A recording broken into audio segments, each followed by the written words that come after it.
Me llamo Jennifer Medax. Tengo 43 años. Soy teniente general en el Cuerpo de Marines de los Estados Unidos. Pero para mi familia, nada de eso importaba. Para ellos, yo era el fracaso, la decepción. La hija no deseada que debería haber sabido cuál era su lugar y haberse quedado allí. Yo era a quien se burlaban, a quien prohibieron asistir al funeral de mi propio abuelo, porque a sus ojos yo había avergonzado el nombre de los Medax. Aún recuerdo la lluvia fría empapando mi uniforme esa mañana mientras estaba afuera de la antigua iglesia de piedra donde se reunían mi familia, mi sangre. Las mismas personas que me criaron. No me dejaron entrar. No me querían. Me quedé, bajo el arco de hierro, con las manos entrelazadas, detrás de la espalda, mirando a través de los vitrales mientras reían. Se abrazaban y susurraban detrás de guantes de seda. No me invitaron a llorar. No me permitieron decir adiós. Todo, porque les había fallado. Al menos eso se decían a sí mismos. No tenían idea de quién era realmente. No tenían idea de lo que había hecho. No tenían idea de lo que estaba por venir. Escuché las palabras tan claras como el día. La voz de mi madre atravesó las puertas abiertas de la iglesia. No la dejen entrar. Es una vergüenza. Ah. Fracasado en la vida. Mi padre, ella trae vergüenza a esta familia. Puede mirar desde la calle como el fracaso que es. Ni siquiera bajaron la voz. Mi hermana, siempre la niña dorada perfecta, sonrió con desprecio. Quiero decir, ¿quién se presenta al funeral del abuelo con un uniforme militar? PETITIC palabras cortaron más profundo que cualquier herida de batalla que haya sufrido. Pero me mantuve firme. Me mantuve erguida. No titubeé porque sabía algo que ellos no sabían. Y entonces sucedió. El sonido de pasos sincronizados resonó por la calle empedrada. No necesitaba girar para saber quiénes eran. La precisión, la disciplina, la pura gravedad de su presencia. 12 Marines vestidos con el uniforme ceremonial completo marcharon en formación hacia la iglesia. Se detuvieron exactamente a 3 pasos de mí. El aire cambió, los invitados se giraron. Los susurros murieron, y entonces llegó el momento, que silenció hasta las lenguas más venenosas. Un general de 4 estrellas con el impecable uniforme azul de gala dio un paso adelante. Se quitó el sombrero con manos enguantadas y lo sostuvo contra su pecho. Y luego, con precisión firme, me saludó. La madre del general J. Medax dijo, con voz firme e inquebrantable, estamos aquí para honrar tanto el servicio de su abuelo como el suyo. El mundo pareció congelarse. La misma familia que se burlaba de mí, que me decía que no valía nada, quedó paralizada en los escalones de la iglesia, con la boca ligeramente abierta y las manos temblorosas. Mis padres, sin palabras. Mi hermana, pálida, no me moví.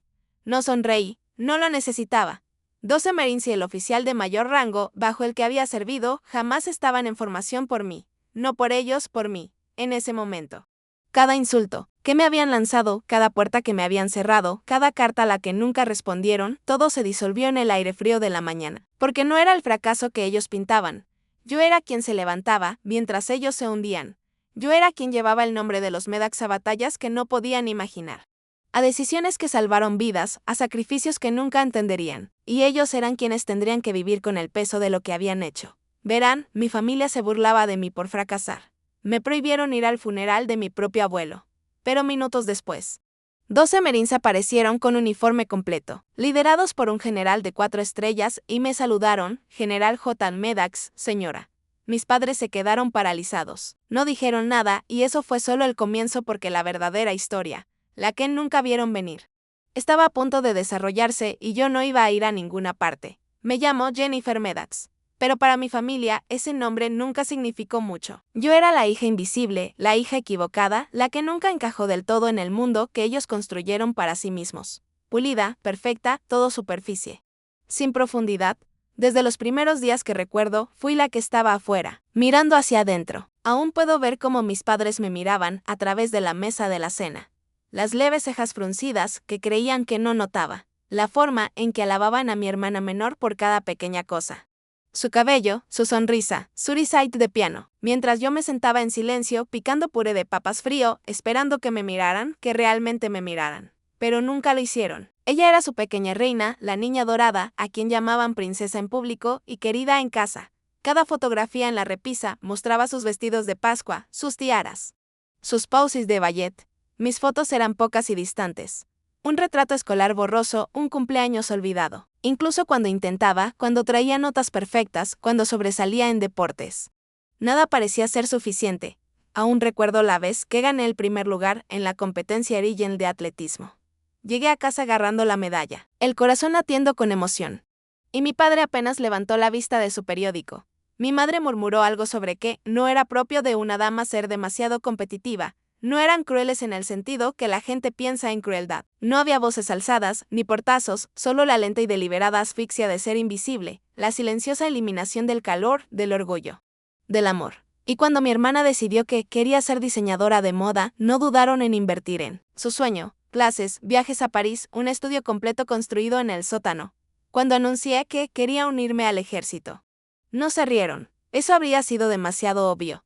Simplemente sonrieron educadamente, cambiaron de tema y nunca más hablaron del asunto. Recuerdo una escena grabada en mi memoria como una cicatriz cuando tenía 17 años. Estábamos sentados en sillas rígidas alrededor de la mesa de roble. La porcelana estaba impecable. El aire olía a romero y vino caro. Mi padre le preguntó a mi hermana sobre su próxima exhibición de arte. Mi madre elogió el vestido que llevaba. Nadie me preguntó nada a mí. Me quedé ahí tratando de tragar tanto la comida como el nudo en mi garganta. El único sonido que hice esa noche fue el suave choque de mi tenedor contra el plato. Esa fue la noche en que decidí que me iría. No porque quisiera demostrarles que estaban equivocados, sino porque sabía en el fondo que nunca sería suficiente para ellos. No en sus términos. Elegí los Marines porque quería construir una vida bajo mis propios términos. Quería que me midieran por mis acciones, no por la forma de mi cabello o el corte de mi vestido. Quería importar. Pero incluso cuando me gradué del campamento de entrenamiento, siendo la mejor de mi clase, ellos no vinieron. Incluso cuando obtuve mi primer ascenso. Les envié una carta. Nunca respondieron. Mandé postales desde todos los rincones del mundo. Llamé en cumpleaños. Envié regalos en Navidad. Siempre me recibía el silencio. Algunas heridas no sangran por fuera. Algunas heridas se ven como botones vacíos y llamadas sin respuesta. Así que seguí. Adelante me hice más fuerte, más dura, no porque quisiera, sino porque tuve que hacerlo. Eso fue lo que ellos me hicieron. Y aún ahora, parada fuera del funeral de mi abuelo, con el uniforme completo, todavía puedo sentir a esa chica de 17 años dentro de mí, sentada en esa mesa de la cena, invisible. Ignorada, pero esta vez no soy invisible. Ya no. Me fui de casa a la mañana, después de cumplir 18 años. Sin una gran pelea, sin una salida dramática, solo yo. Una bolsa de lona y la tranquila comprensión de que estaba dejando atrás todo lo que había conocido y todo lo que nunca me había visto de verdad. Me uní a los Marines porque necesitaba convertirme en alguien a quien pudiera respetar. Alguien que no esperara una validación que nunca llegaría. La oficina del reclutador olía a café rancio y polvo, pero cuando firmé mi nombre en esa línea punteada por primera vez en mi vida, me sentí despierta. El campamento de entrenamiento fue brutal. Los días parecían interminables. Mis manos, antes suaves y pequeñas, se ampollaron y sangraron hasta que la piel se endureció en callos. Empujé mi cuerpo más allá de todos los límites que había conocido. Era más pequeña que la mayoría, más lenta al principio, pero estaba decidida, obstinada, y nadie me iba a romper. Me gradué entre las 5 mejores de mi clase. Aún recuerdo estar firmes, usando mi primer uniforme, el sol quemando mi rostro. El peso del metal que me prendieron en el pecho, temblaba, no de miedo, sino de orgullo. Ese día les envié una foto. Mis padres, mi hermana. Una imagen nítida de mí en uniforme sosteniendo el certificado. El metal brillando. Escribí una nota simple. Lo logré. Espero que estén bien. Nunca recibí respuesta. Los años que siguieron fueron un borrón de despliegues, ascensos y papeleo. Serví en Afganistán, luego en Irak, luego de regreso a casa para entrenamiento. Luego otra vez al extranjero. Cada vez que ascendía de rango, les enviaba algo. Postales de pistas polvorientas, tarjetas navideñas, a veces solo una pequeña nota, pensando en ustedes. Silencio. Aún les compraba regalos cada Navidad, siempre dirigidos a la casa donde crecí. Nunca una palabra de vuelta. Nunca un gracias. Un año le envié a mi madre una bufanda de seda desde Kioto. Otra vez mandé a mi padre un raro reloj de bolsillo desde Alemania. Cada vez me imaginaba que abrían la caja, se miraban y no decían nada. Me preguntaba si siquiera recordaban mi cumpleaños. Aún conservo cada medalla, cada condecoración, alineadas en una vieja caja de madera. Mis manos, esas mismas manos. Son ásperas ahora, las uñas cortas y agrietadas, la piel curtida. Antes pensaba que eso era feo, pero ahora lo veo distinto. Estas manos salvaron vidas. Estas manos sacaron hombres heridos de restos en llamas, Sostuvieron los hombros temblorosos de jóvenes soldados. Doblaron banderas en funerales. Estas manos se convirtieron en mías. Y cada vez que regresaba a casa, si es que podía llamarse así, pasaba frente a la vieja casa en Side Street y no sentía nada. No vinieron a mi comisión como oficial. No aparecieron cuando recibí la medalla de condecoración de la Marina y el Cuerpo de Marines. Y cuando llegué a teniente coronel. Supe que, esa misma noche, habían asistido a la inauguración de la galería de mi hermana. A solo 1 hora en auto. Fue entonces cuando dejé de tener esperanzas. No dejé de escribir. No dejé de enviar pequeñas cosas durante las fiestas. Pero dejé de esperar. En algún punto aprendí a cargar con el peso de su ausencia, sin dejar que me aplastara. Dejé que mi uniforme, mi trabajo, mi integridad me definieran, no su silencio. Construí mi vida rango por rango, paso a paso, medalla por medalla, sola, y aunque ellos nunca me vieron. Yo me vi a mí misma. Eso fue suficiente. El momento en que supe que algo estaba mal me pareció ordinario al principio. Acababa de regresar a Estados Unidos tras un despliegue de 7 meses. Afganistán, polvo, calor y un tipo de cansancio que se asienta profundo en los huesos. Esperaba con ansias las cosas más simples, dormir en mi propia cama, hacer mi propio café, ver calles familiares que no cargaran con el peso de la guerra. Recuerdo estar sentada en mi porche, todavía con el uniforme puesto, abriendo el montón de correo que se había acumulado mientras estaba afuera. Facturas, anuncios, el ruido habitual. Y entonces encontré una carta de mi banco. Decía que mi cuenta corriente principal estaba sobregirada. Al principio pensé que era un error. Tal vez un error tipográfico. No era rica, de ninguna manera, pero era cuidadosa. No gastaba sin control y mi salario militar era constante, estable. Ingresé a mi cuenta ahí mismo, con el teléfono temblando ligeramente en mi mano. El saldo brillaba en la pantalla. Negativo. Miles de dólares desaparecidos. Parpadeé, cerré sesión y volví a entrar. El mismo resultado. Sentí el primer goteo de inquietud. Una corriente fría y baja que recorría mis venas. Revisé mi cuenta de ahorros, vacía. Mi pequeño fondo de inversión desaparecido. Mis aportes para la jubilación borrados. Mi corazón latía más fuerte que nunca en el campo de batalla. Pasé las siguientes horas revisando estados de cuenta, página tras página. Línea tras línea. La mayoría de los cargos eran pequeños. Al principio transferencias recurrentes, compras de lujo que no reconocía. Luego vinieron los retiros mayores. Decenas de miles desviados a cuentas que no me pertenecían. En algún momento, me di cuenta de que apretaba el borde de mi escritorio tan fuerte que mis nudillos se habían vuelto blancos. Supe que necesitaba ayuda. Contacté al departamento de fraude del banco. Me guiaron por protocolos y me aseguraron que investigarían. Pero incluso mientras hablaban, algo dentro de mí, algo que creía enterrado, empezó a despertar. No quería creerlo. No quería dejar que el pensamiento tomara forma completa en mi mente, pero estaba ahí. Siempre había estado ahí. Sabía quién había hecho esto. No eran extraños, no eran jeques. Era familia. Seguí el rastro de papel. El investigador de fraude confirmó lo que ya sospechaba. Las cuentas a las que se había desviado el dinero. Los nombres, las direcciones. Todo llevaba de vuelta a la casa donde crecí. Mis padres y mi hermana. Me senté sola en esa pequeña sala, la habitación en la que solía soñar cuando era niña. Las medallas que había ganado cuidadosamente guardadas en la vieja caja de madera a mi lado. Mis manos. Esas mismas manos que habían sacado hombres de restos en llamas, temblaban, mientras armaba todo. Me habían estado robando durante años. Lentamente, silenciosamente, sistemáticamente, cada vez que me desplegaba, cada vez que confiaba en que manejaran mis asuntos mientras servía. Ellos tomaban y tomaban y tomaban. El total llegó a casi $500,000. Debería haber llorado, debería haberme enfurecido. Pero todo lo que sentí fue vacío. Seguía escuchando la voz de mi madre en mi cabeza. La familia cuida a la familia. Escuchaba a mi padre, solo queremos lo mejor para ti. Escuchaba la risa de mi hermana. Ese tono familiar y desdeñoso. No es como si lo necesitaras, Jenny, ni siquiera estás aquí. Me quedé allí hasta que el cielo afuera se oscureció. Los últimos rayos de sol atrapándose en la esquina de las medallas que nadie en mi familia jamás se había interesado en preguntar. La traición no era solo por el dinero, era por los años. Las cartas sin responder, las llamadas ignoradas, las celebraciones perdidas. Había construido una vida de servicio, de sacrificio, de lealtad. Y ellos la habían destruido desde dentro sin pestañear. En ese momento, algo dentro de mí cambió. No ira, no venganza, algo más frío, más calmado, más agudo. Iba a recuperar lo que era mío.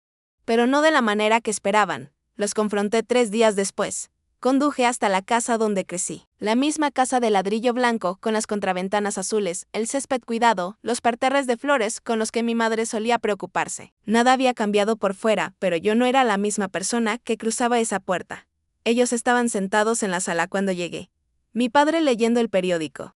Mi madre tomando té en su taza de porcelana favorita. Mi hermana con las piernas cruzadas en el sofá de cuero, revisando su teléfono sin preocupación alguna. Levantaron la mirada cuando entré, sorprendidos pero no alarmados. Jenny, dijo mi madre, dejando su taza sobre la mesa, no te esperábamos. Me quedé en el centro de la habitación. Las manos firmes a los costados. Lo sé. No me senté. No sonreí. Les conté todo. El dinero desaparecido, las transferencias, las autorizaciones falsas. Lo expuse todo paso a paso. Voz calmada. Medida. Militarmente precisa por un momento. Hubo silencio. Luego risas. Risas reales. Mi hermana fue la primera en sonreír con desdén. Vamos, no seas tan dramática. Mi padre negó con la cabeza, las comisuras de su boca se movían. Pensamos que ya sabías. ¿Sabía qué? Pregunté, con voz fría, que estábamos ayudando. Mi madre intervino, con un tono suave y condescendiente. Siempre estás fuera. Jenny, no tienes tiempo para manejar dinero. No entiendes estas cosas. No es tu mundo, sentí las palabras. Golpearme como acero frío. No es tu mundo. No estábamos robando, añadió mi padre, moviendo la mano como si apartara un malentendido inocente. Estábamos resguardando, manteniéndolo en la familia. De todas formas, no sabrías qué hacer con ese dinero. Los miré fijamente a los rostros que antes me arropaban por las noches. A las manos que una vez sostuvieron las mías para cruzar la calle. ¿Creen que puedo liderar misiones de combate? Dije en voz baja. Pero no creen que pueda manejar una cuenta bancaria. Mi hermano soltó una pequeña risa. Por favor, usas botas para ganarte la vida. No eres precisamente material financiero. Ahí estaba la verdad. El núcleo podrido de todo lo que había sentido. Toda mi vida. No importaba lo que lograra, no importaba qué tan alto subiera sus ojos. Siempre sería la chica que no pertenecía, la que no daba la talla, la que podían despojar sin vergüenza. Sin culpa, sin siquiera reconocerlo como robo sentí. El peso de cada postal sin enviar, cada carta sin abrir, cada celebración perdida. Todo presionaba sobre mis costillas, pero no dejé que me quebrara. En cambio, respiré profundo, constante, controlada. ¿Tienen idea de lo que han hecho? Pregunté. Mi voz como vidrio. No digas tonterías, dijo mi madre, negando con la cabeza suavemente, como si fuera una niña haciendo un berrinche. Es la familia, Jennifer. La familia no necesita permiso. La familia no necesita permiso, repetí entre dientes. Mi padre dejó el periódico. Mira, Jenny. No entiendes de dinero. Nunca lo has hecho. Nosotros estábamos ayudando. Las inversiones de tu hermana son sólidas ahora. Eso nos beneficia a todos. Ese fue el momento. Esa fue la frase que lo selló todo. No entiendes de dinero, una vida entera resumida en 5 palabras. Asentí lentamente, sin enojo, sin estallidos. Gracias, dije suavemente, por aclararlo. Sonrieron, pensando que la conversación había terminado, que habían ganado, que tragaría esto como había tragado cada desprecio. Cada menosprecio, cada traición antes. No, sabían que acababan de cometer el último error que podrían cometer conmigo. Me fui sin decir una palabra más y nunca miré atrás. Lo más extraño de la traición es lo silenciosa que es. No cae como una explosión. No corta como una cuchilla. Se instala lenta y suavemente, como agua fría llenando tus pulmones, un respiro a la vez. He sido herida antes. He enfrentado emboscadas, artefactos explosivos improvisados, disparos en la oscuridad. Sentí el aguijón de la metralla, el dolor ardiente de un hueso fracturado. Pero nada. Nada ha quemado como quemó la traición. Y lo peor, no fue repentina, había estado ocurriendo durante años, mientras yo era demasiado ciega, demasiado confiada, demasiado desesperada por creer que aún me amaban. Pasé esa noche sentada en mi pequeña sala, las manos sobre las rodillas. Mirando la pared en absoluto silencio, la casa estaba en calma. El único sonido era el zumbido del viejo refrigerador, en la cocina, pero dentro de mí todo gritaba. ¿Cómo se vuelve de algo así? Miré mis manos. Las mismas manos que habían salvado vidas, firmado órdenes, sostenido rifles en las peores condiciones imaginables. Manos llenas de callos por el trabajo duro y decisiones aún más difíciles. Y sin embargo, para las personas que deberían conocerme mejor, esas manos siempre serían las manos de una niña, un fracaso, una herramienta para usar. El peso de eso me aplastaba. Más pesado que cualquier mochila que hubiera cargado. Pensé en las cartas que había escrito desde zonas de combate, las tarjetas de cumpleaños, los pequeños regalos. Pensé en las horas silenciosas en tierras extranjeras cuando me preguntaba si me extrañaban. Si se preocupaban, si estaban orgullosos. No lo estaban. Nunca lo habían estado. Y esa verdad, una vez que echó raíces, se negó a soltarse. Podría haberme alejado. Podría haberlo dejado pasar, haberlo visto como una cicatriz más entre muchas. Pero algo dentro de mí, algo más profundo que el orgullo. No lo permitió. No se trataba del dinero. No realmente. Se trataba de la dignidad de no dejar que ellos escribieran el final de una historia que no les pertenecía contar. Esa noche tomé una decisión. No por enojo, no por venganza, sino por claridad. No iba a pelear con ellos como esperaban. No iba a gritar, suplicar ni mendigar algo que nunca tuvieron intención de dar. Iba a recuperar lo que era mío, de forma estratégica, metódica. Sin disculpas. Saqué un viejo cuaderno de cuero que había guardado desde mis primeros despliegues. Lo abrí en una página en blanco y empecé a escribir nombres, fechas, números de cuentas bancarias, transferencias electrónicas. Enumeré todo lo que sabía, todo lo que había visto. Cada pista que habían dejado, sin darse cuenta de que alguien podría seguirla. No lloré, no me rompí. En cambio, hice lo que me habían entrenado para hacer: evaluar, planear, ejecutar. A la mañana siguiente, hice llamadas a un investigador de crímenes financieros y a un abogado de confianza de mi tiempo, trabajando con equipos legales militares. No era lo suficientemente ingenuo para pensar que esto sería fácil. Habían cubierto bien sus huellas, pero me habían subestimado. Siempre lo habían hecho. Me recosté después de la última llamada y exhalé lentamente. Y por primera vez en días sentí algo parecido a la calma. No paz, todavía no, pero propósito. No iba a dejar que me borraran de mi propia vida. No iba a ser la hija silenciosa, la soldado olvidada. La mujer que dejó que la traición la definiera. Esta vez me definiría a mí misma en mis propios términos y no lo verían venir. Lo primero que hice fue llamar refuerzos, pero no del tipo al que estaba acostumbrada. Sin rifles, sin equipo de batalla. Esta guerra se pelearía con precisión de papel y estrategia silenciosa. Contacté a un antiguo conocido de mi tiempo en el cuerpo jurídico del ejército, conocido como JG. Su nombre era Natalie Reed, una abogada brillante que una vez me ayudó a navegar un lío legal durante un despliegue en Kuwait. Era aguda, metódica y, lo más importante, no tenía paciencia para la injusticia. Cuando le conté lo que pasó, no se sorprendió. Ni siquiera parpadeó. Solo dijo: vamos a arreglar esto. Después llegó el contador forense, un hombre llamado Charles Yates, antiguo militar él mismo. Ahora trabajando en investigaciones de delitos de cuello blanco. Tenía ese tipo de mente que veía patrones donde otros veían caos. A los pocos minutos de entregarle los archivos, ya conectaba puntos que yo ni siquiera había notado. Nos reunimos en una pequeña oficina del centro, estéril, fría, llena del suave zumbido de impresoras y el golpe de los teclados. Recuerdo sentarme frente a ellos, las carpetas manila delgadas entre nosotros. El olor a café quemado que persistía en el aire. Mis manos estaban firmes sobre la mesa. Esto no fue descuidado, dijo Charles tras hojear el primer montón. Quienquiera que haya hecho esto, sabía justo lo suficiente para ser peligroso. Distribuyeron las transferencias en múltiples cuentas. Primero cantidades pequeñas, luego más grandes, a medida que se sentían más seguros. Asentí. Sé quién lo hizo. Mis padres. Mi hermana Natalie levantó la vista de sus notas. ¿Quieres presentar cargos penales? Hice una pausa. La vieja versión de mí, la que aún desesperaba por su amor, habría dudado. Pero esa persona ya no existía. Quiero la verdad por escrito, dije finalmente. Quiero que cada dólar sea rastreado, cada firma expuesta. Y luego quiero lo que es mío. Sin emociones, sin fuego. Solo hechos. Pasamos horas revisándola. Evidencia, estados de cuenta, transferencias electrónicas, documentos legales falsificados con mi nombre, incluso facturas de servicios vinculadas a propiedades que no sabía que poseían, casas, alquileres vacacionales, inversiones.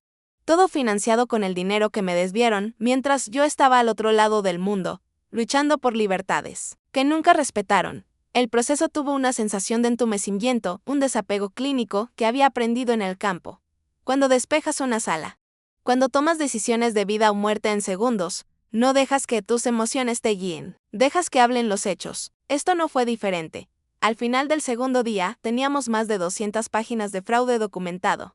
Miré la pila, las manos descansando en el borde de la mesa. Los dedos rozando el borde de una medalla que aún usaba a veces bajo mi chaqueta. No porque les importara a ellos, sino porque me importaba a mí.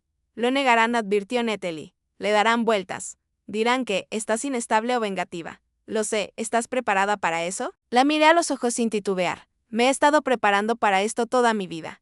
Ella sonrió, solo un poco bien. Porque una vez que presentemos la demanda, No habrá vuelta atrás, exhalé lentamente. Ese es el punto. Salí de la oficina. Esa noche con la primera pieza de mi vida reconstruida. Solo un ladrillo, pero era mío. Y no iba a dejar que cayera de nuevo. A veces. Las respuestas que buscas han estado contigo todo el tiempo. Fue Natalie quien lo sugirió. Revisábamos los registros financieros tarde una noche cuando ella levantó la vista de su portátil y dijo: ¿Alguien mencionó un testamento del patrimonio de tu abuelo? Fue procesado formalmente. La pregunta me detuvo en seco. No lo había pensado ni una sola vez. El funeral, las secuelas, la forma en que me excluyeron. Todo había parecido tan deliberado. Tan asfixiante que nunca hice la pregunta que importaba. ¿Qué quería mi abuelo? Sabía una cosa con certeza. Él me había querido. A su manera tranquila y sencilla. Siempre había sido el único en la familia que realmente me vio. El recuerdo volvió nítido y claro, como si no hubiera pasado el tiempo. Tenía 7 años, sentada en el porche trasero de su casa, luchando por atarme los cordones de un par de botas militares gastadas que me había dejado. Usar mis manos eran pequeñas, torpes. Siempre hacía malos lazos. Él se arrodilló a mi lado, paciente, gentil. Y guió mis dedos hasta que el nudo quedó firme. Inténtalo otra vez, dijo suavemente, porque un día tendrás que hacerlo sola. Nunca lo olvidé. Él fue la primera persona que me dijo que era fuerte. La primera persona que me hizo creer que podía ser más de lo que mis padres veían. Pasé la mañana siguiente hurgando entre viejos archivos, cajones polvorientos, armarios olvidados en la pequeña casa que había dejado atrás. Mis manos temblaron una vez, solo una vez. Cuando encontré la carpeta verde descolorida enterrada al fondo de su escritorio, escondida bajo capas de papeles olvidados. El testamento, el original, firmado, notariado, con mi nombre impreso en una letra firme y cuidadosa. Me había dejado todo a mí, no a mis padres, no a mi hermana, a mí. Me senté en el suelo, con las piernas cruzadas como una niña.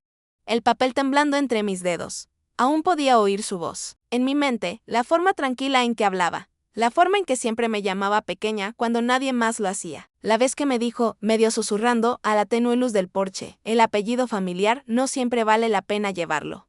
A veces. Lo que llevas eres tú mismo. Pasé el pulgar sobre la firma al pie de la página.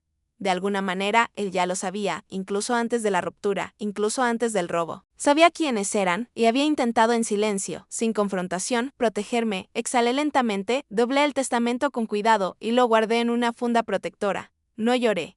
No hubo quiebre. Ni oleada cinematográfica de emoción. Solo una calma constante que se asentó profundo en mis huesos. El nudo, que me enseñó a hacer años atrás, todavía aguantaba. Hice copias esa tarde, legales, certificadas, a prueba de balas. El juego había cambiado y esta vez no iba a jugar a la defensiva, cuando el testamento estuvo en mis manos. La siguiente fase ya se formaba en mi mente. La guerra te enseña una verdad por encima de todas. Ninguna batalla se gana por accidente. Es preparación, precisión, timing. Pasé las semanas siguientes en movimiento silencioso, cada paso medido. Cada decisión calculada. Me reuní con Natalie 2 veces más. Revisamos los documentos línea por línea, construimos un marco legal tan hermético que ni las manos más escurridizas podrían soltarse.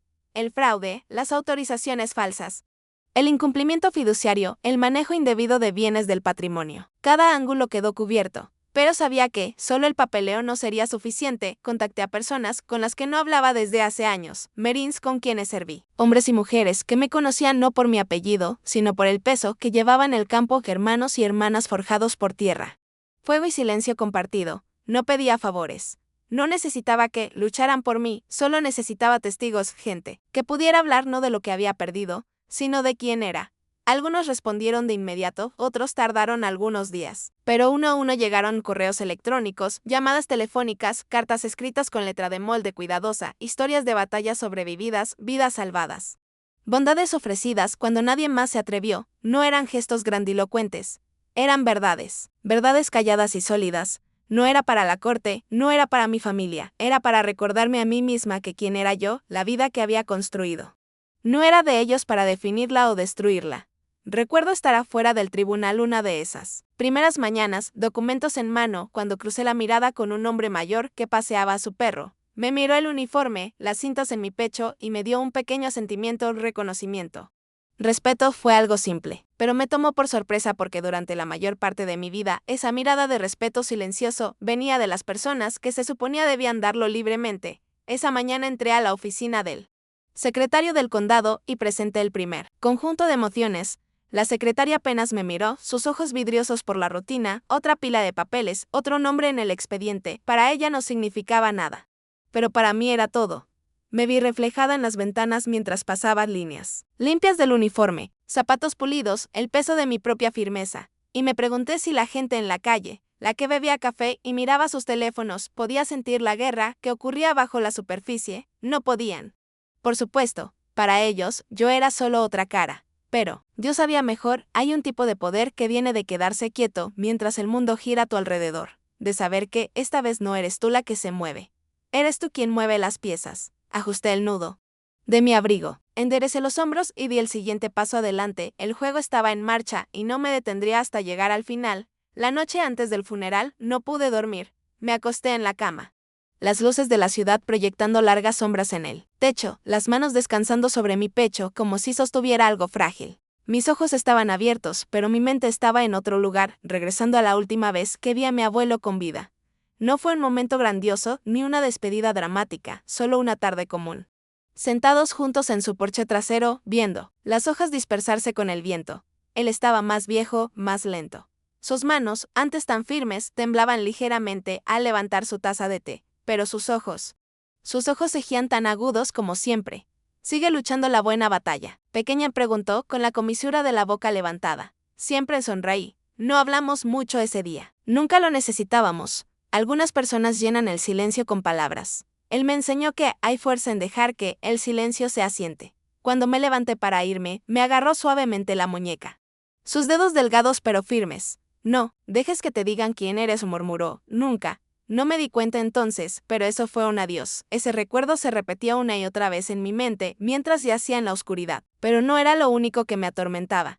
Los sueños llegaban intensos e inesperados, imágenes distorsionadas de mis padres, mi hermana. Rostros deformados en risas que nunca alcanzaban sus ojos. Soñaba que estaba sentada en esa misma mesa familiar. Solo que, esta vez los platos estaban vacíos. Los vasos rotos y nadie me miraba. Intentaba hablar, pero no salía ningún sonido. Busqué el metal en mi pecho, pero se derretía en mis manos, convirtiéndose en cenizas. Me desperté sin aliento, con el corazón latiendo con fuerza. El reloj marcaba las 3:17 am. Me senté, pasé las palmas por mi rostro, anclándome en el presente, en la realidad, porque la verdad era clara, nunca me habían visto. No como era, no como me había convertido. Para ellos, siempre sería la chica que no pertenecía. La que tomó las decisiones equivocadas, la que podían descartar, ignorar, borrar. Pero para él, mi abuelo, yo había sido algo diferente. Me había visto incluso cuando yo aún no me veía a mí misma. Me levanté de la cama, el aire fresco rozando mi piel. Y crucé hasta la pequeña caja de madera donde guardaba el testamento. La levanté con cuidado, mis dedos rozando las letras en relieve. No era solo papel. Era prueba de que alguien, al menos una vez, había creído en mí sin condiciones. Puse la palma de mi mano plana sobre la tapa, respirando profundo. Casi podía escuchar su voz de nuevo, firme y baja. Como solía tararear canciones de guerra en voz baja cuando pensaba que nadie escuchaba. Me quedé allí mucho tiempo, dejando que el silencio me sostuviera. El funeral llegaría, la confrontación, la exposición. Pero esa noche, solo éramos él y yo. El hombre que me enseñó a atar mis primeras botas. Y eso, de alguna manera, era suficiente. La mañana del funeral fue gris y fría, del tipo de frío que se mete en los huesos, no por el viento, sino por el peso de lo que estaba por venir.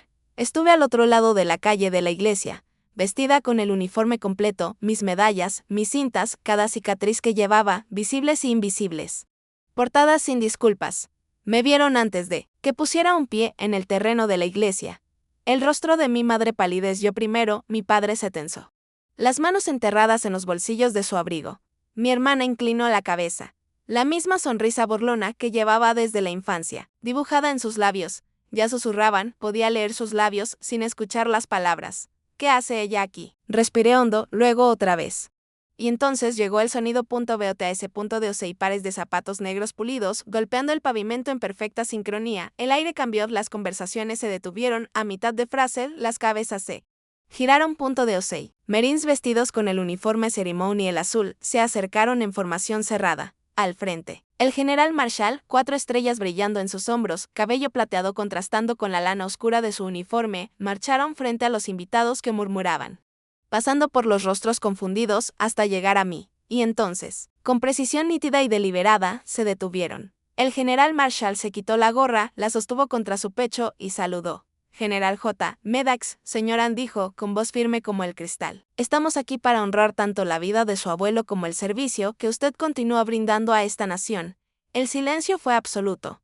Respondí al saludo. Mi palma cortando el aire con gracia ensayada. No necesitaba hablar. No necesitaba explicar, ya lo sabían. El shock en los rostros de mis padres era palpable. La boca de mi madre se abrió ligeramente, sus ojos iban de mí a la fila de Marines como buscando una salida. La mandíbula de mi padre se apretó. Mi hermana, por primera vez, sin sonrisa burlona. Solo incredulidad atónita. Y entonces Natalie dio un paso adelante, tranquila, profesional. Sostenía un grueso sobre en sus manos enguantadas.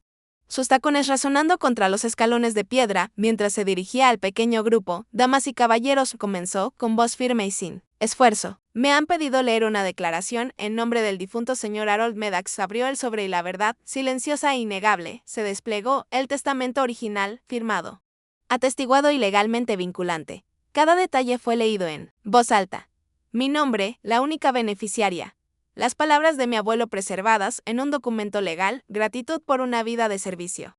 Reconocimiento por sacrificios invisibles. Me quedé inmóvil mientras comenzaban los murmullos. Alguien exhaló suavemente. Un primo negó con incredulidad. Un viejo vecino susurró, no tenía idea.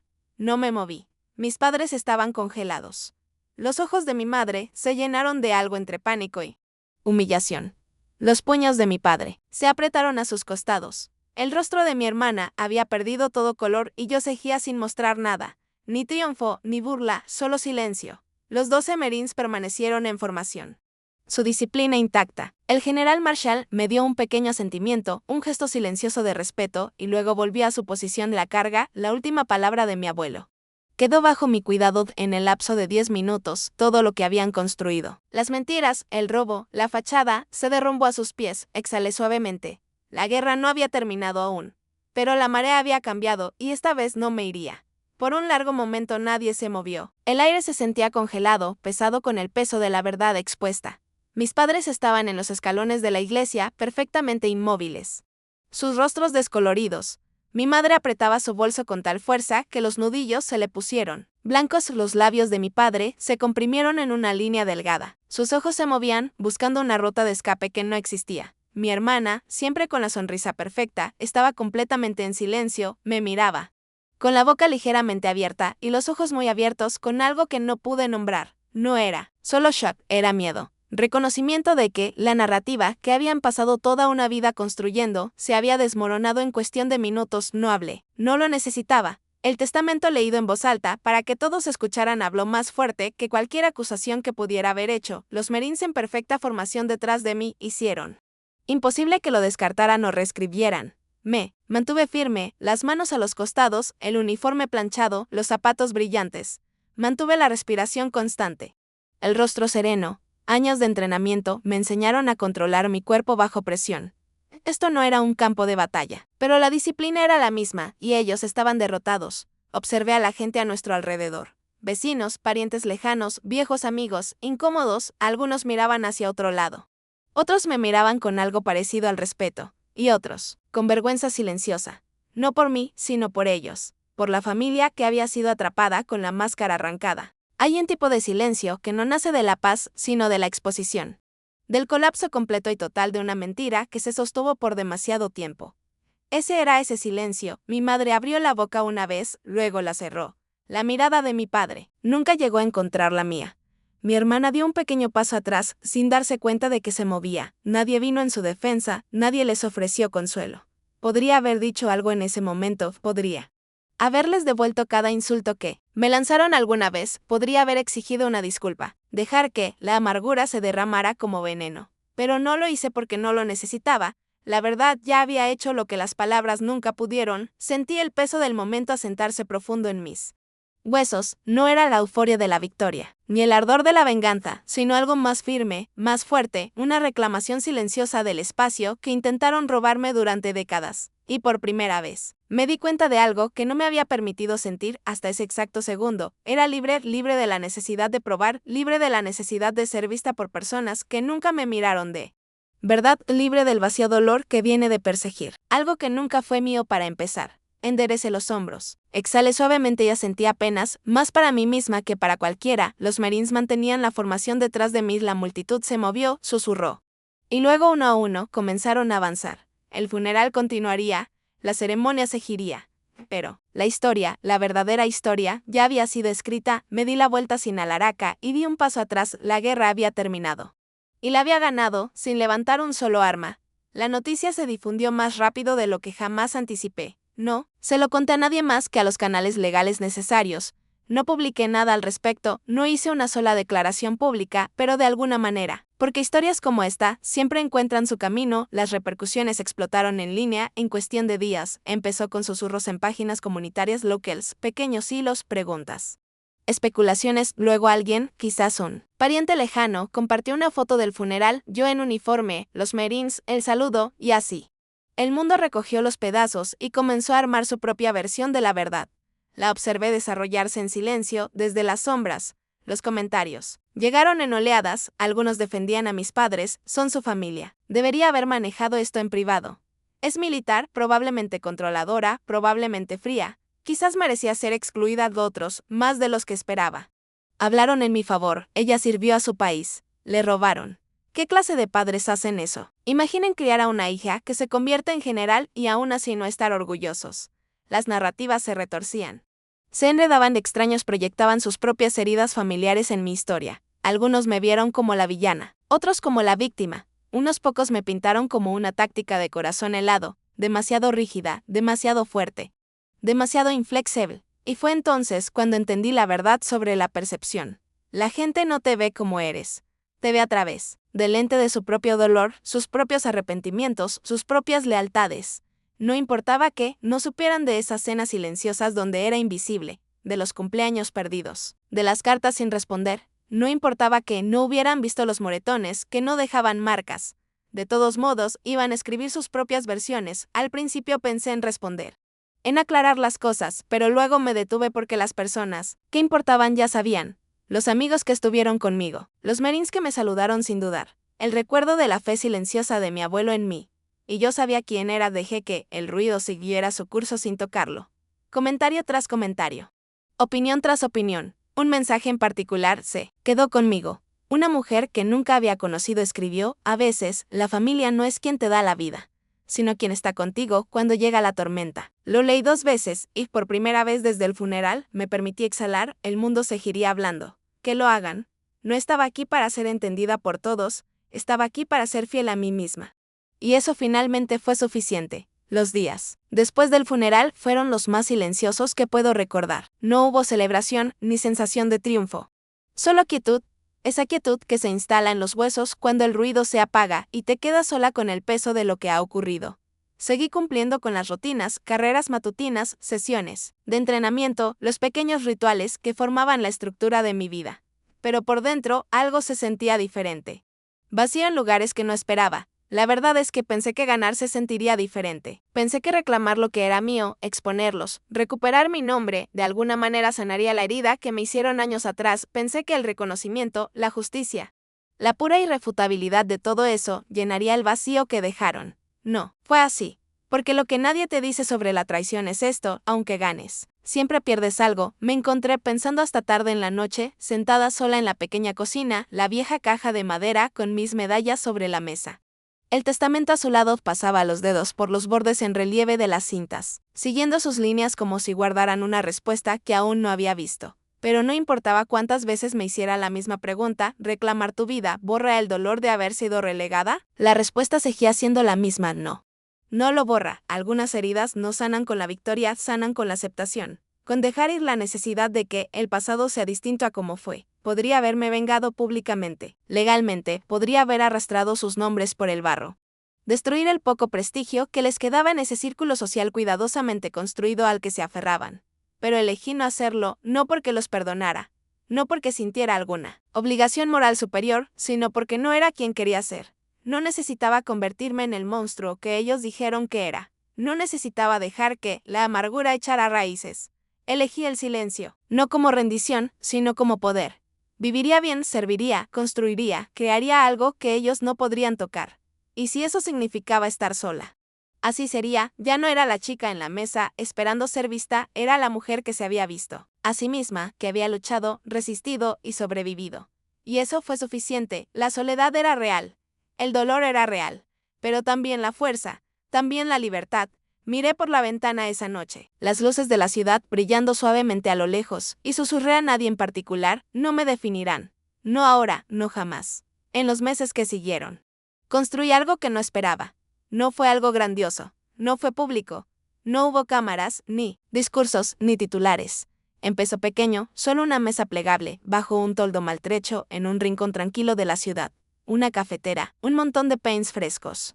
Unas cuantas cajas de frutas y un simple cartel de madera tallado a mano. La mesa silenciosa, usé parte de mi herencia. La parte que no se fue en gastos legales, para crear algo de lo que mi abuelo se habría sentido orgulloso.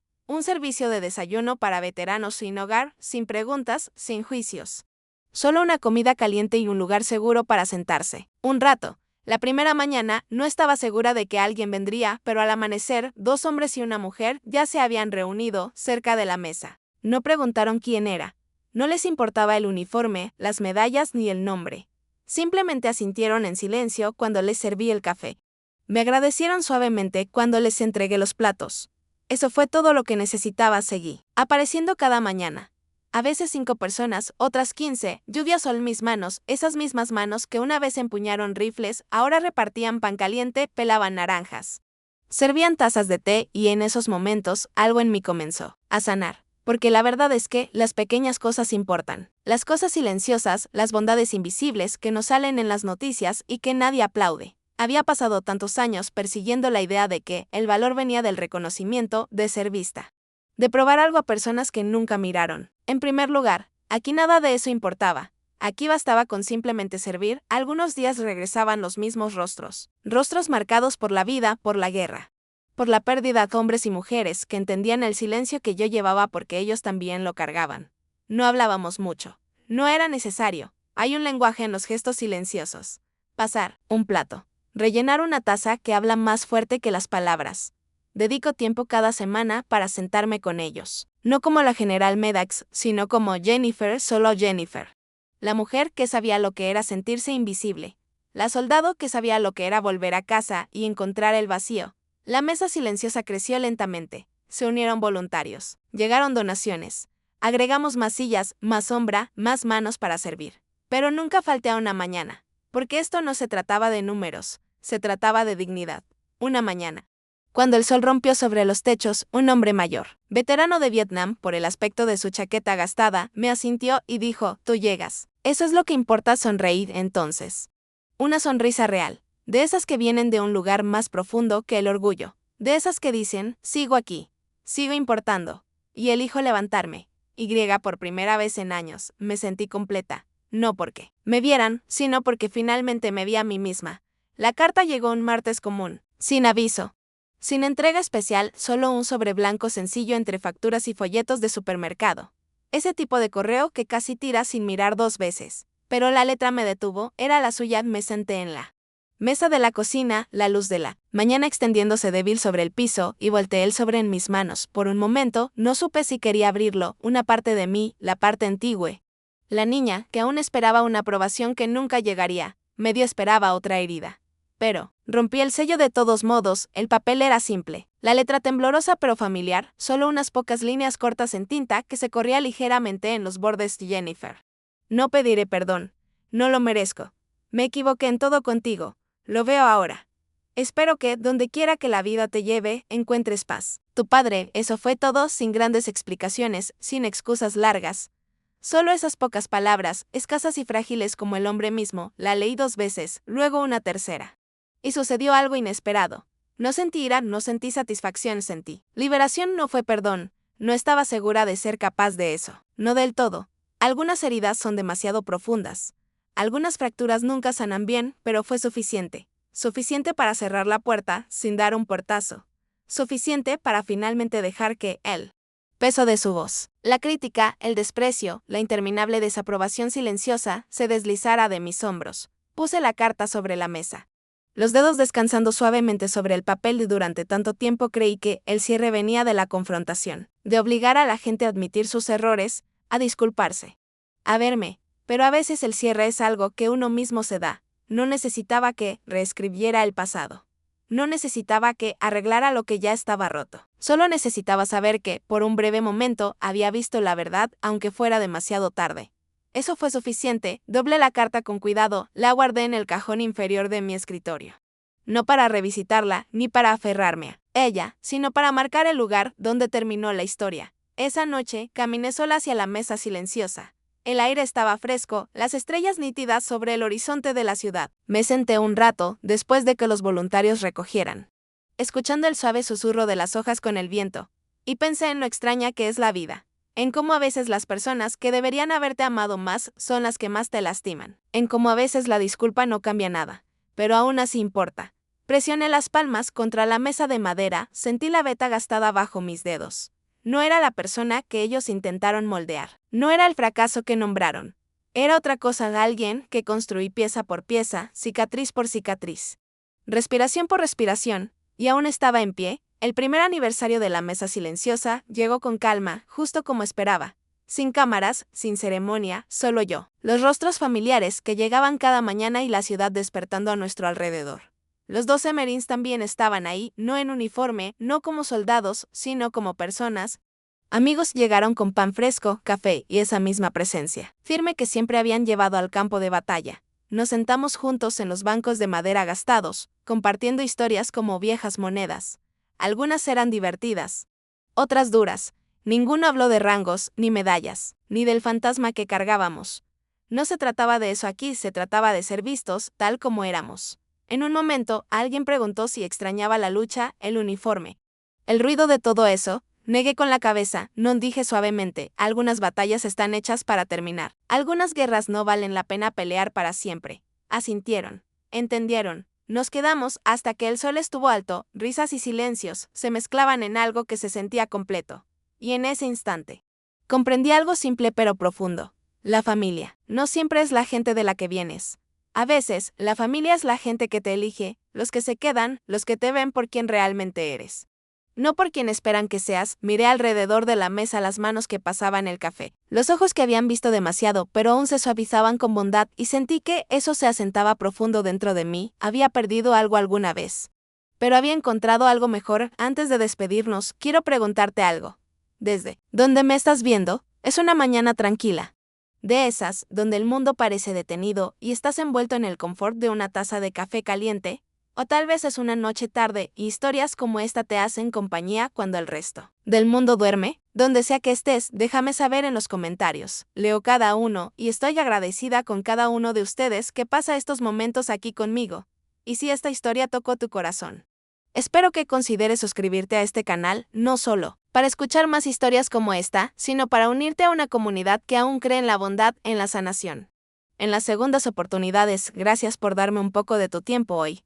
Gracias por dejarme compartir esta historia donde sea que estés en el mundo. Cualquiera que sean tus batallas, espero que lleves esto contigo. Espero que recuerdes. A veces, el milagro no toca tu puerta, a veces espera en silencio, pacientemente, hasta que estés listo para abrir tu corazón y dejarlo entrar. Cuídate y nos vemos en la próxima.